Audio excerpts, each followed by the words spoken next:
Dernier conseil des ministres tenu aujourd'hui, le massacre de Solan était d'actualité. Aussi, le gouvernement a annoncé la tenue prochaine d'un dialogue politique qui va réunir majorité présidentielle et opposition. Des abus et manquements dans le traitement de l'information liés donc à l'attaque terroriste de 5 juin dernier. Le CSC a rassemblé les médias pour en parler. Des médias donc ont été épinglés en effet, d'autres sanctionnés, le point dans ce journal. Et puis en fin de journal, vous entendrez le médiateur de la CEDEAO, Goodluck Jonathan, suite à sa rencontre mardi avec le nouveau président de la transition malienne, Assimi Goïta, semble avoir marqué des points. Bonsoir à tous et bienvenue dans ce journal. Le Conseil des ministres du jour est revenu sur l'attaque de Solan à travers un état des lieux. La rencontre gouvernementale a aussi adopté plusieurs projets de loi et annoncé la tenue prochaine d'un dialogue politique. Majorité et opposition seront sur la même table de discussion. Toutes les précisions de ce Conseil des ministres avec Michael Toukri et Samira Ouedraogo. L'état d'urgence pourrait être prorogé jusqu'en 2022. Le projet a été adopté pour maintenir et renforcer la lutte contre le terrorisme et l'insécurité, selon Ousseini Tamboura. Parlant toujours insécurité, l'attaque de Solan a suscité le départ de 7644 personnes, rejoignant ainsi un camp de déplacés, à en croire le porte-parole du gouvernement. Cette prorogation, donc, ainsi demandée à l'Assemblée nationale, participe à la volonté du gouvernement de maintenir et de renforcer la lutte contre le terrorisme. Il permettra, comme vous le savez, aux autorités administratives des régions concernées de poursuivre la prise de mesures adaptées à leur zone de compétence dans la lutte contre l'insécurité et le terrorisme. Le Conseil des ministres a marqué son accord pour la transmission du dit projet de loi à l'Assemblée nationale. Parmi ces 7644 personnes déplacées, on dénombre environ 5415 enfants. C'est donc vous dire un peu l'ampleur de la situation, et environ 1052 ménages, puisque c'est des familles qui se déplacent, et c'est ce concept de ménage que nous utilisons pour dénombrer un peu le regroupement de ces personnes. Une session de dialogue politique entre majorité politique et opposition sera ouverte du 7 au 19 juin prochain. La question sécuritaire et les réformes du code électoral, entre autres, à l'ordre du jour. C'est une rencontre que vous savez réunit les partis de la majorité et les partis de l'opposition sous l'initiative donc du chef de l'État, et qui permettra naturellement à cette occasion, pour cette session de juin 2021, de se pencher d'une part sur la situation sécuritaire que nous connaissons tous, les mandats des exécutifs locaux et des élus locaux étant reportés à mai 2022, il y a lieu de travailler sur des projets de réforme sur le code électoral. Donc il s'agit là de se pencher sur ce sujet de réforme à minima du code électoral. Et je pense aussi qu'il pourrait s'inviter au cours de ce dialogue la question du quota genre, et il ne manquera pas de s'inviter par exemple le sujet sur la réconciliation nationale. Et la journée nationale de l'arbre est prévue se tenir le 7 août à Dignaré. Elle est placée sous le thème « Arbre, identité culturelle, cohésion sociale ». Aussi, le Conseil a autorisé la nomination de consul honoraire de la République française auprès du Burkina Faso pour Bobo Dioulasso. Et puis lors de ce Conseil des ministres, le porte-parole du gouvernement a dressé le dernier bilan des événements de Solan. 132 morts, c'est le bilan officiel. Aussi, il a été question d'autres attaques qui se sont produites le 7 juin dernier. Le ministre en charge de la communication, Ousseini Tamboura, en parle. À ce jour, aujourd'hui, le bilan suivant peut être fait. Les personnes décédées sur Solan se situent à 132. On a pu remarquer que dans la même nuit ou dans la même période, il y a eu aussi des attaques à Marcoy. Marcoy, c'est une commune de Loudalan. Loudalan est une province distincte, qui est bien distincte de la province de Yaga, donc bien distincte de Solan. Il y a eu 13 morts, puis 2 autres, donc ça faisait 15. Et puis je pense que l'un dans l'autre, on a pu additionner peut-être ces morts d'une part dans une autre province et les morts de cela certainement. Ceci a pu donc laisser penser qu'il y avait d'autres chiffres relativement au décès, mais le gouvernement, à partir de ses sources habilitées, puisque comme je l'ai dit, nous travaillons sur la base de sources autorisées et habilitées, nous avons établi 132 décès. Et 40 blessés se sont présentés au centre médical de Seba, 39 y ont été admis. Le Conseil des ministres aussi a dû noter qu'il y a eu deux décès dans la région de l'Est, 2 bergers, et puis 2 forces de défense, 2 éléments de forces de défense et de sécurité dans la région de l'Est dans la journée du 7 juin. Donc c'est aussi encore une fois de plus l'occasion pour le gouvernement de présenter ses condoléances et de réengager naturellement le peuple burkinabé, les forces de défense et de sécurité à la défense de la patrie et à lutter contre le terrorisme. L'attaque de Solan était une question abordée par le président ghanéen Nana Akufo-Addo et le président en exercice de la CEDEAO qui ont fait le déplacement de Ouagadougou. Le président ghanéen a donc présenté toutes ses condoléances au président du Faso et à l'ensemble des Burkinabés. Il a rappelé la nécessité pour les pays membres de la CEDEAO de travailler ensemble pour éradiquer le terrorisme. Je vous propose de suivre ce reportage. Le président ghanéen en visite d'amitié et de travail au Burkina Faso. À la tête d'une forte délégation, Nana Akufo-Addo est venu témoigner son soutien et celui de son peuple au président du Faso et au peuple burkinabé. Le président en exercice de la Communauté économique des États de l'Afrique de l'Ouest, CEDEAO, a par ailleurs témoigné la solidarité et la compassion de ses pairs au président Kaboré suite à l'attaque du Solhan. We're here on a twofold mission.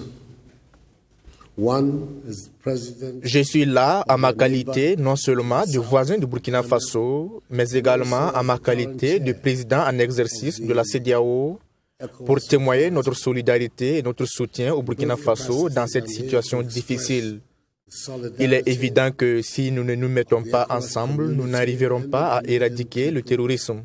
Donc, je suis là pour exprimer à vous, Excellences, et au peuple burkinabé nos condoléances et notre solidarité et pour vous faire savoir que vous avez un frère qui se tient à vos côtés en ces moments difficiles. You know that you are not alone and that you have friends who stand beside you, with you. Le président Roch-Marc Christian Kaboré a pour sa part traduit sa reconnaissance à son homologue ghanéen et président en exercice de la CEDEAO pour cette visite. Pour lui, ce témoignage d'amitié et de fraternité, le peuple burkinabé en a besoin en ces moments difficiles. Cette situation est un domaine de débat passionné. C'est un domaine également de remise en cause. Et comme nous le disons, personne, en dehors de nous-mêmes, les Africains ensemble et unis, ne viendra nous sauver dans la lutte contre le terrorisme. C'est pourquoi nous devons nous ressaisir, nous devons ensemble travailler à faire en sorte que la victoire que nous devons remporter sur le terrorisme soit une victoire également collective dans notre sous-région. L'attaque de Solhan, enregistrée dans la nuit du vendredi 4 au samedi 5 juin, est la plus grande que le Burkina Faso a connue depuis le début des attaques terroristes. La visite de Nana Akufo-Addo intervient 5 jours après cette attaque qui a fait, selon le bilan officiel, 147 morts et plus d'une quarantaine de blessés. Pour le président ghanéen et président en exercice de la CEDEAO, malgré la modestie des moyens, la lutte contre le terrorisme doit être gagnée, et ce, avec le soutien des populations. Et je vous en parlais en titre, des médias ont été épinglés, d'autres sanctionnés. Des manquements à noter dans leur traitement de l'information liée à l'attaque terroriste de 5 juin dernier dans le Sahel. Le Conseil supérieur de la communication a saisi l'occasion pour faire passer un certain message de sensibilisation tout en interpellant donc les médias face à leurs responsabilités sociales. Rencontre avec les patrons de presse ce matin. Précision avec Abdourahminier. Au lendemain de l'attaque terroriste à Solhan qui a fait 132 morts selon le bilan officiel, le Conseil supérieur de la communication dit avoir relevé des manquements parfois graves dans la diffusion des informations liées à l'attaque par des médias professionnels, Diffusion de fausses informations et publication d'images choquantes sont les principaux faits relevés par l'instance de régulation. Plus de 10 médias sont concernés par ces manquements. Les plus graves sont le cas du groupe Omega qui a été suspendu pour 5 jours, la Radio Nationale et la Radio France Internationale RFI qui ont été convoqués pour être entendus. 9 médias audiovisuels et 9 organes de presse écrite et en ligne sont ainsi épinglés.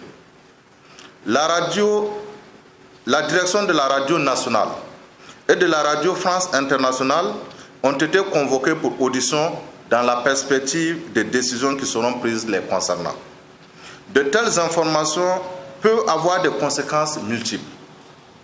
La psychose au sein des populations, le risque d'induire en erreur les troupes au front, la colère, l'incitation à la révolte et l'implosion sociale. Cette conférence de presse a permis au Conseil supérieur de la communication d'inviter les femmes et hommes de médias à la vigilance et à tenir compte de leurs responsabilités sociales. Arriver à concilier la liberté de presse, la liberté d'informer et aussi la cohésion sociale. Parce que l'information, et nous le répétons, l'information que vous véhiculez, c'est un service public que vous accomplissez. Et lorsqu'on accomplit un service public, c'est au bénéfice des populations. Ce n'est pas au détriment des populations. Pour éviter la diffusion de fausses informations, surtout en lien avec la situation sécuritaire, le président du Conseil supérieur de la communication dit avoir entrepris des démarches auprès des autorités militaires pour faciliter l'accès à l'information par les hommes de médias. Il a laissé entendre que des lettres d'observation seront envoyées aux organes de presse épinglés afin de leur signifier les manquements qui leur sont reprochés. Et dans la suite de l'actualité ce soir, le ministère en charge des Affaires étrangères a tenu mardi sa session d'arbitrage de l'avant-projet de budget 2022. C'est la localité de Boussé dans le plateau central qui a accueilli donc la rencontre, deuxième du genre, après celle de 2020. 2020 donc, elle a permis de faire des propositions d'inscription budgétaire conformes aux priorités et choix stratégiques du ministère en question. On en parle avec Yassine Sawadro. Arbitrer les enveloppes budgétaires à allouer aux différentes structures en vue de l'atteinte des objectifs, c'est la mission qui s'est assignée cette session du ministère des Affaires étrangères, de la coopération, de l'intégration africaine et des Burkinabés de l'extérieur. Une étape très importante selon le chef de la diplomatie burkinabé. Je dois dire que dans l'élaboration du budget, c'est une étape obligatoire et importante parce que le budget programme nécessite que nous nous retrouvons avec tous les services au niveau du ministère pour, donc, comme son nom l'indique, débattre donc, du budget, que chacun comprenne bien quels sont les budgets qui lui sont alloués, mais également ce à quoi il peut aspirer et s'il y a des besoins à exprimer, c'est comme une sorte d'arbitrage qu'on fait. On dit, bon, on peut donner tant à tel service, à tel autre, on doit retrancher tant aussi. Cette session qui a regroupé tous les services du ministère des Affaires étrangères a permis aux participants d'échanger à bâton rompu. C'était un débat ouvert, c'est un arbitrage entre nous. Qui dit arbitrage dit discussion autour de quelque chose et on finit par s'entendre. Bon, évidemment, comme vous savez, nous sommes un pays aux ressources limitées. Il y a tout ce qu'on souhaite faire, il y a tous les besoins qui sont exprimés, mais il y a la réalité aussi de la disponibilité des ressources qui fait qu'on est obligé à un moment donné faire un arbitrage entre ce que souhaitent les différents services et directions et les possibilités que nous avons. Pour le directeur de l'administration et des finances du ministère des Affaires étrangères, c'est près de 55 milliards de francs CFA qui ont été alloués au département des Affaires étrangères au titre de l'année 2020. Une somme répartie dans les différentes structures du dit ministère. Pour parler des chiffres, nous avons 55 milliards qui nous a été alloué, l'enveloppe prévisionnelle qui nous a été allouée. et ces enveloppes sont réparties dans les natures de dépenses que sont les dépenses de personnel, environ 26 milliards, et les dépenses de fonctionnement, 21 milliards, les dépenses de transfert courant, 2 milliards 200 millions, et les dépenses d'investissement qui sont estimées à 5 milliards. Il faut savoir simplement que le ministère est fortement tributaire des dépenses affectées en ambassade. Dans tout ce que j'ai dit, vous constaterez que en faisant le poids des missions diplomatiques et post-consulaires, nous avons environ 72% des ressources qui sont consacrées à ces missions diplomatiques et post-consulaires. Rappelons que cette session d'arbitrage budgétaire du ministère des Affaires étrangères, de la coopération, de l'intégration africaine et des Burkinabés de l'extérieur se tient pour la deuxième fois depuis l'arrivée de Alpha Barry à la tête de la diplomatie burkinabé. Le 5 juin dernier était organisée la journée des aînés de l'ATA à l'université Joseph Kizerbo. Rencontre initiée par le club des étudiants en langue du tourisme et des affaires CELTA en collaboration avec la filière LATA, donc linguistique, langue appliquée au tourisme et aux affaires. Cette journée était l'occasion pour valoriser la filière linguistique ainsi que les professionnels qui y travaillent.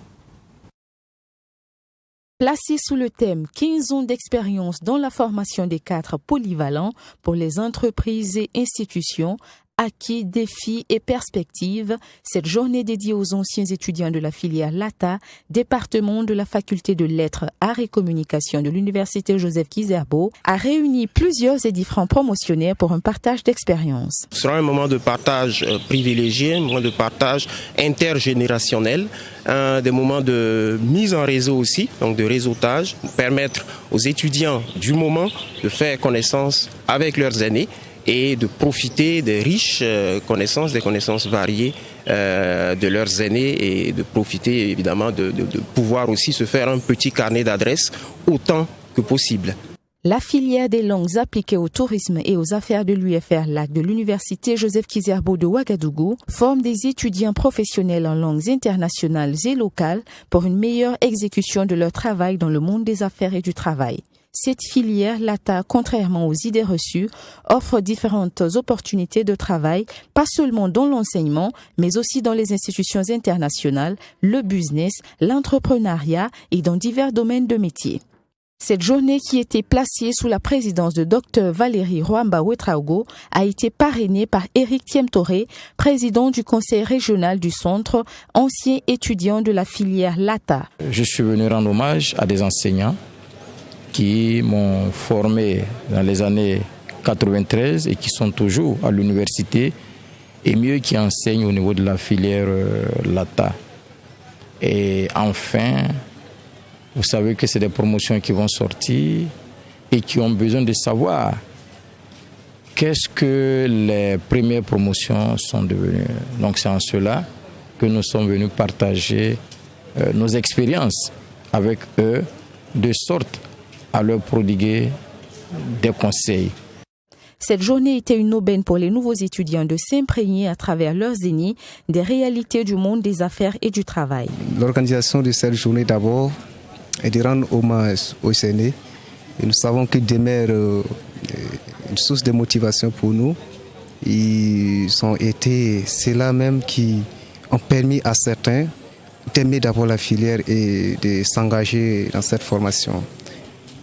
En plus de cela, nous voudrons par cette activité créer un réseau entre les aînés et puis les cadets.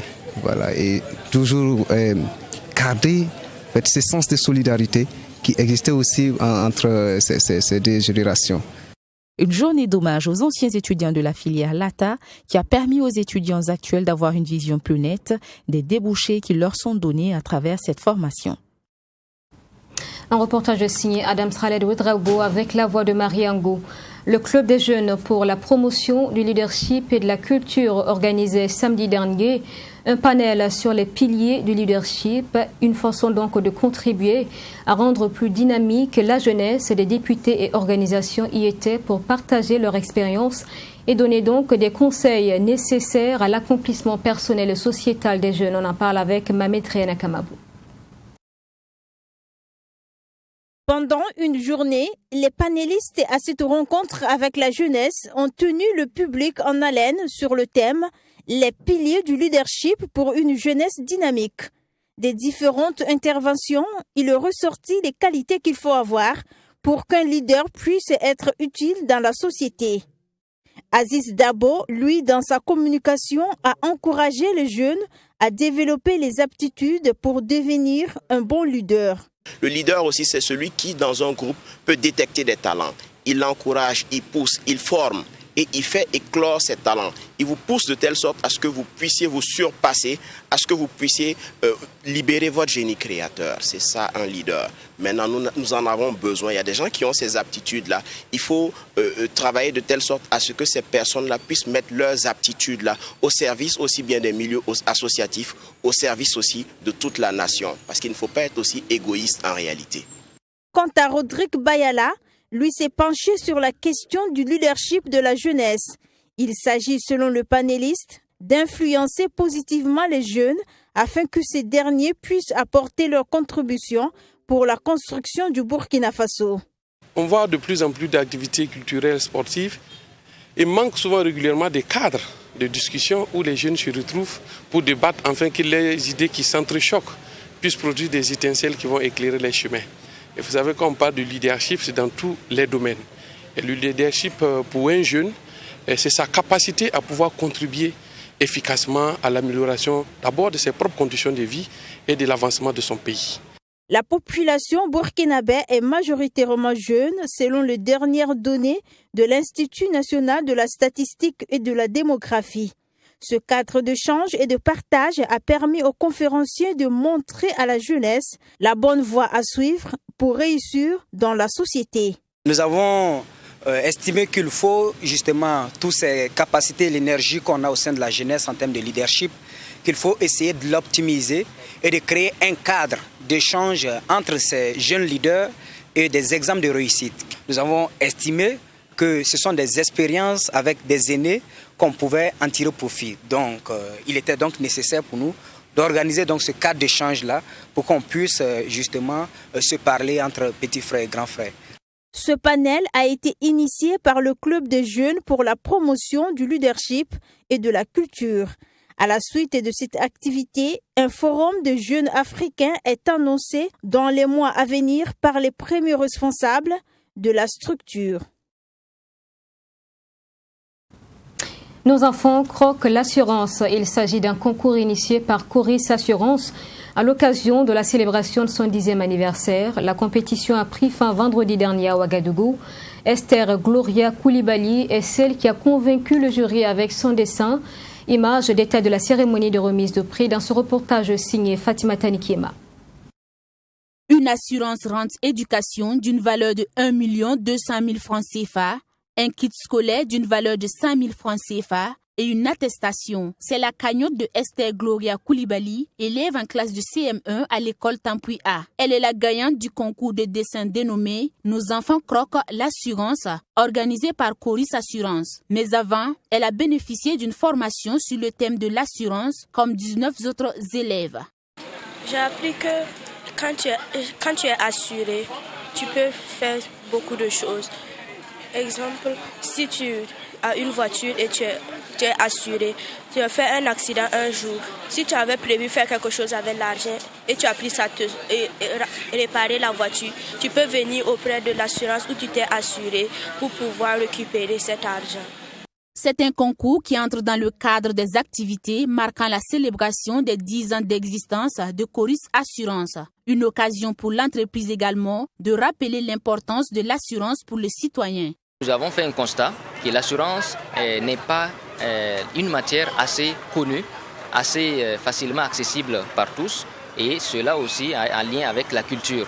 Donc c'est une science, c'est une matière donc, qui n'est pas en général connue par l'ensemble des Burkinabés.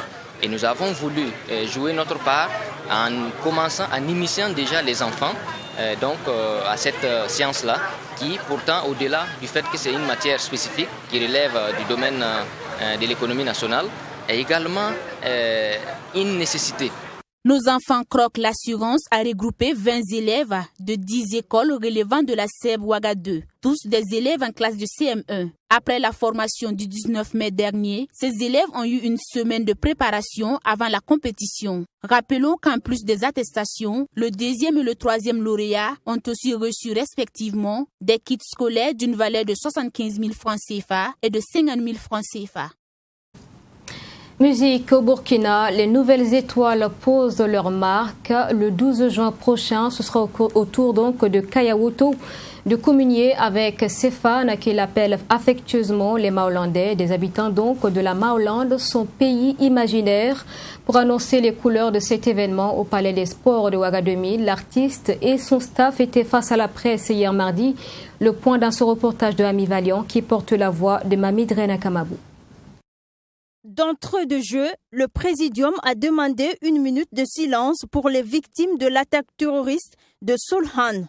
Pour ce qui est de l'ordre du jour à cette conférence de presse, à savoir les préparatifs du concert de Kayawoto le 12 juin prochain, le comité d'organisation de l'événement se réjouit de l'engouement que suscite le concert et précise que les tickets s'achètent comme de petits pains.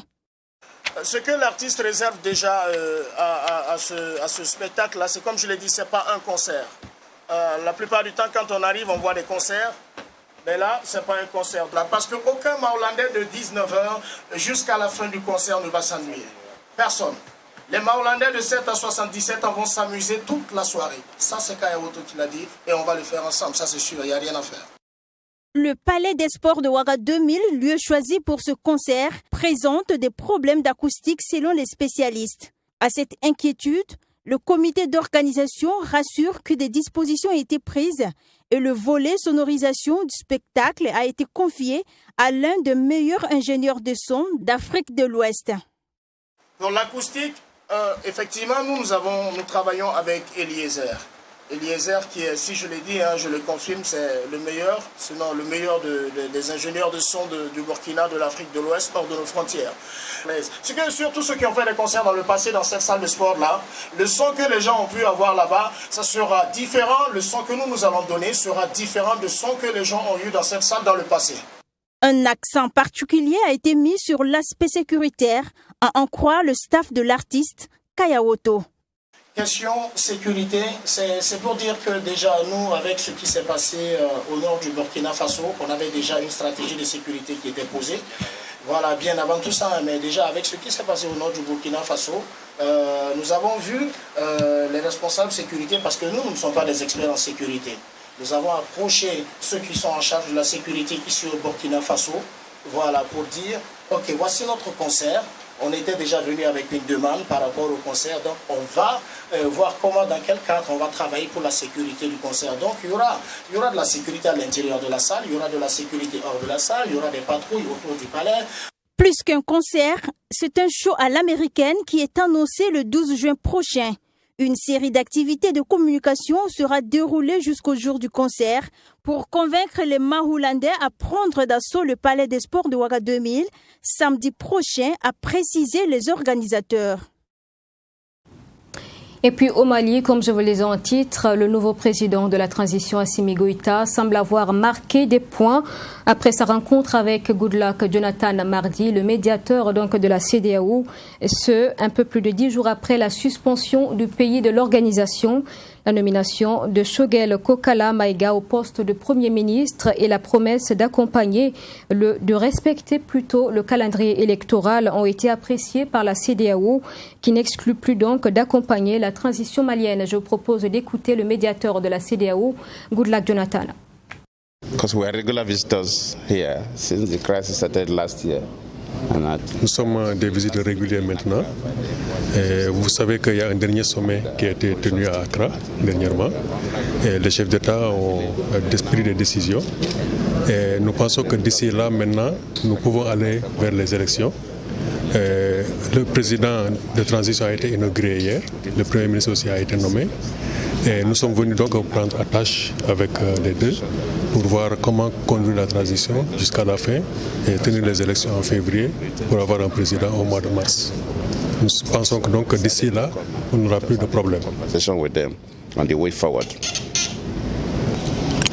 En En fait, nous sommes venus pour discuter avec les deux institutions qui sont là aujourd'hui. Le président, qui est aujourd'hui, et qui était le député, le vice-président avant. Puisqu'on a un nouveau Premier ministre, nous sommes venus voir maintenant comment discuter avec eux pour que le programme de transition qui a été mis en place ne sera pas changé d'ici les élections qui doivent être tenues au mois de février. Et aussi pour encourager les partenaires au développement, les partenaires du Mali, pour soutenir le Mali vers la transition, pour qu'on ait après, d'ici le mois de février, on va avoir les élections et puis inaugurer un nouveau président. En fait, le fait n'est pas nouveau, mais les militaires avaient été déjà d'accord pour avoir un Premier ministre civil. Cette fois-ci aussi, ils ont nommé un Premier ministre civil et nous pensons qu'il n'y aura pas de conflit entre les deux et que la transition ira jusqu'au bout. This time around, I believe there will be no conflict. They will be able to work together. Et voilà des propos recueillis par notre correspondant sur place à Bamako, Bourema Soulou. C'est la fin de ce journal. Merci de l'avoir suivi. Je vous souhaite une excellente suite à notre compagnie. Bonne soirée à demain à 20h.